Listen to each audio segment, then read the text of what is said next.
Hey guys, Ken here from the Retro Toy Escapades channel in Malaysia. Thanks for joining me today as I take a look at the brand new mini comic that comes with the set of Deluxe Flying Fist He-Man and Terraclaw Skeletor.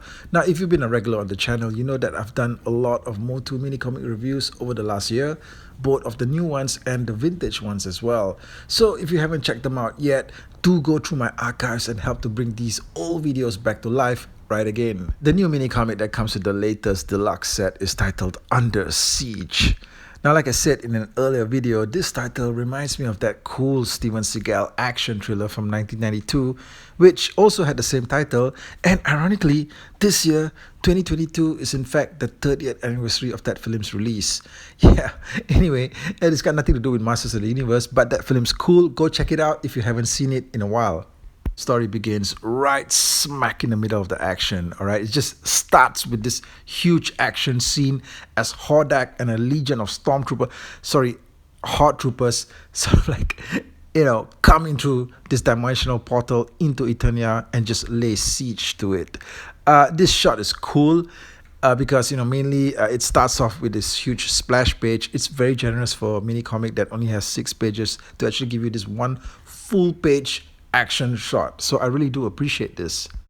Now in the background here, you get a shot of Clam Champ and the rest of the Eternian Royal Guard sort of like just standing there. They seem to be standing really straight, okay? when in fact, all hell is just like breaking loose around them. Probably they're taken off guard, all right? Definitely by this sudden surprise attack. But, I kind of expected them to just sort of like look a little bit more, lively, like they were actually reacting to the threat already.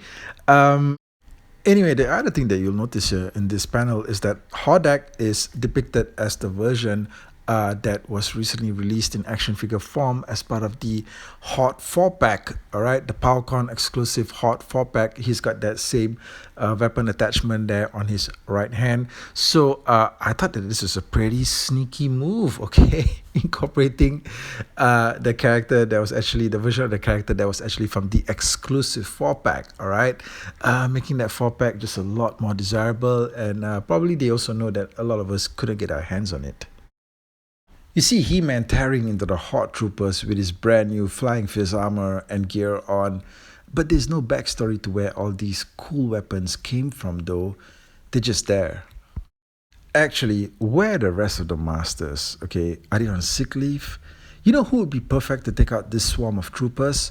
Cyclone.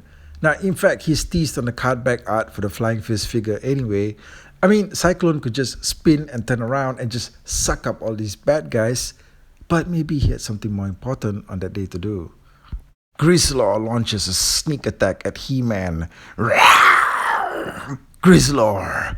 Another attempt by Mattel to rub it in that they've made a new Grizzlor action figure, but he's only available as an expensive exclusive. Damn it, right? Just damn it. Anyway, someone or something blasts Grizzlor in midair before he can sink his claws into He-Man. So He-Man is saved, but by who? Turns out Eternia has a new champion on the scene, Skeletor. But instead of recognizing that Skeletor could be of help in this particular situation, He-Man proceeds to insult and mock him and then tells him to leave. Really? But He-Man, not even Mechaneck is around to help. You're gonna do this all by yourself? He then mocks Skeletor further by asking him to get lost while mimicking Skeletor's use of the phrase "meow." At this point, something unexpected happens. You see the rage building up in Skeletor, and he goes, "I never say meow." Now, this scene of Skeletor transforming is just fucking awesome, okay? It's like he draws on his dark energies to materialize the Terror Claws. Now, I love the art and colors here, and it's just stunning, alright? Best scene in the whole comic.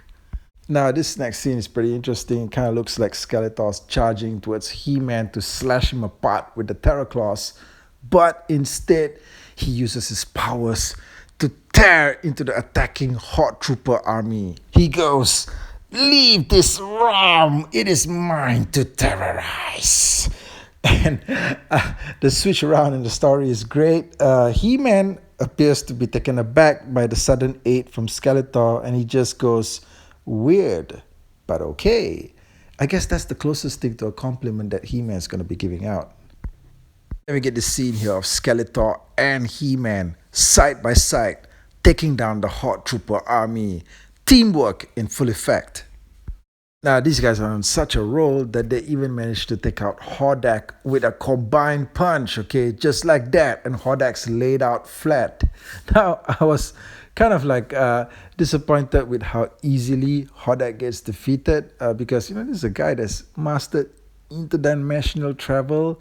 He's got this massive Horde Trooper army at his disposal, all kinds of other stuff probably they could call on to help destroy Eternia. But it seems that in this particular conflict, he's taken down pretty easily by a bunch of guys that, he should be technically more powerful than, I suppose. But, they had to wrap up the story neatly. And so basically, Eternia is saved, in a way, with the combined forces of both He-Man and Skeletor. Now, overall, the Under Siege mini-comic was a pretty fun and fast read. It definitely flowed a lot better than a lot of the other mini-comics that came with these Origins toys. This one sort of like built up the conflict quite fast, and it managed to end things up pretty neatly. And it's always a kick seeing both He-Man and Skeletor working together. They've done this definitely on a number of occasions, especially in the vintage mini comics, but this is one of the first times I've seen it in one of these more modern Origins mini comics, and it's great seeing them kind of like set aside the differences for a while to defeat a common enemy. But it's always the same thing, all right? Whenever they gotta work together, it's always against Horde. Anyway, that's the look at Under Siege, the mini comic that comes with the Deluxe Origins Flying Fist and Terror Claws sets. So let me know what you guys think of it. I want to hear your comments in the section below, and I'll catch you guys again real soon with more content. Thank you.